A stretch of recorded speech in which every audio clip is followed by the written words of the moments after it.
workshop. It's a 4-hour workshop from 9 to 1 today, and basically, as you'll see, you can see the entire thing. It's a marketing workshop, how to jumpstart your business through marketing. My question is, have any of you already written a business plan for your organization? I'm in the process. Good. That's a very important subject, because I've been here for 7 years now, and one of my specialties, I've written 2 books on planning. One of my specialties is business planning. I do a lot. I've written the entire outline for business planning.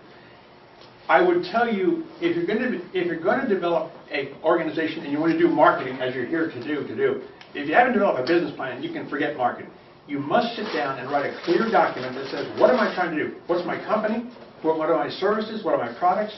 Who's my competition? What's my target market? All of these are part of what we're going to learn today. That's an important part of a business plan.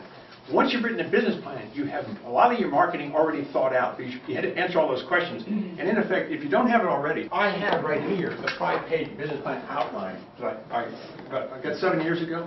It's a simple outline that describes everything you must have in a clear business plan. Very important. That's the first most important reason, is for you yourself have to have an understanding of what is your plan for the future. That's a business plan. It's a roadmap for the future is what it is. The second most important reason, if you go to a bank to borrow money, guess what they ask for? Where's your business plan? They want to see it. Why? Because they want to know, as part of your business plan, the first part is all marketing. The last part is financial. In it there, you say, how much money do I expect to make in the next 3 years? What's my cash? What's my business? What's my balance sheet? What do I look like? How much money do I have? If you borrow $20,000 from a bank, they want to see how long is it going to take you to make $20,000 back. That's why they wanted your business plan. They want to know how long is it going to take this particular organization to pay me back. So that's why they want to know it.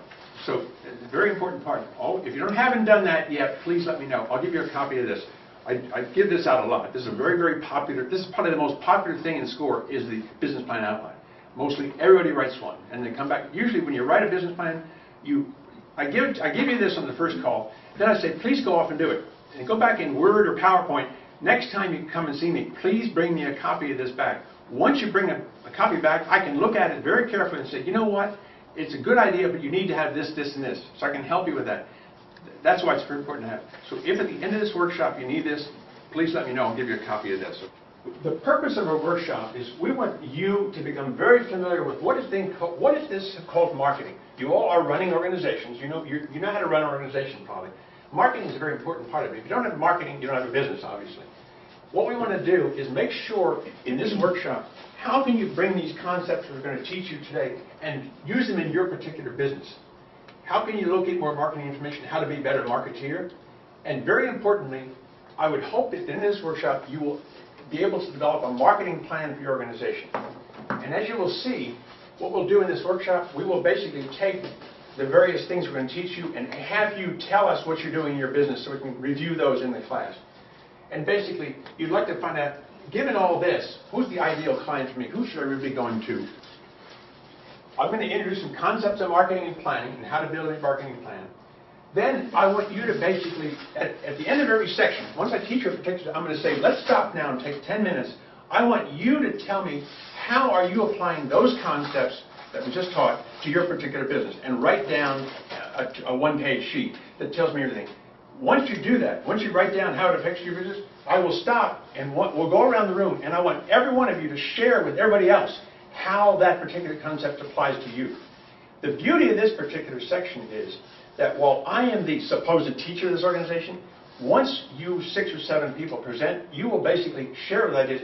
Chris will learn something from Will. I never thought about that. And Will will say, you know what, Chris, you could do this. In effect, you're going to, by giving your ideas from different things, you've got 7 different ideas here. And you're going to, each one of you is going to learn things, 7 new things you didn't know before because you've heard other people talk about it. Very important part of the course is sharing your ideas with each other. And maybe even exchanging business cards from time to time. That's not hard either. What is the most important word for marketing? There's one key word to marketing. It begins with the letter C. Customer? Exactly. That's it. That's the only key word to marketing. Customer is the important word. In effect, it might be a separate function in your business. It may be marketing is one of you've got finance, you've got human resources, you've got IT, you've got all these parts of your company. Marketing is one part of it. You think it's separate from everything. Yes, it may be separate, but it's connected and they all affect each other. When you do something in HR or IT or in finance, guess what? It affects your marketing plan. So that's where you got to make sure, while it's a separate function, it's different. But the important thing is, don't ever forget, in your company, if you ever stop looking through the eyes of the customer, you're dead. Always start with, what does the customer want? Not what do you want to sell. I worked for IBM for a number of years, and I learned to sell computers. If I walked in the door and I said, "Dear Mr. Customer, I'm from IBM. I have this kind of a computer, this kind of color, this kind of speed," and I talked for 10 minutes saying all these things about an IBM product. The customer sitting there kind of getting daisy-eyed, kind of, but he never said a word. He just listened to me for 10 minutes. I was supposedly marketing something. He said, "Thank you very much. I'm not interested." That's not the way to market it. The way to market something is, it's very important. This is the key to marketing. Don't ever forget, when you're marketing, God gave you 2 of these and 1 of these. Use them in that proportion. Marketing is using your ears first. If indeed you listen to your customers, "Dear Mr. Customer, I'm here from IBM. I'm here to see you. Please tell me, what is it you need in the way of a computer? What kind of speeds do you need?" Ask him a lot of questions and let him answer those questions and write down the answers. After 10 or 15 minutes of listening to him, you're going to say, "I'll be darned, that's interesting. I think I have just the right thing for you. Let me tell you about this particular product. I didn't talk for 10 minutes. The customer talked for 10 minutes. And guess what? I've done the beginning of marketing. That was marketing. Because I listened to what he or she wanted. And then I said, I think I have it for you." After 10 minutes, if it did not have, if it didn't have a product, I'd say, "Thank you, Mr. Customer, for telling me all those things. I'm the wrong person to talk to. You might talk to Joe Smith down here, not me." Okay? That's important. That is customer marketing. Understand what your customer needs first, and then start the next step.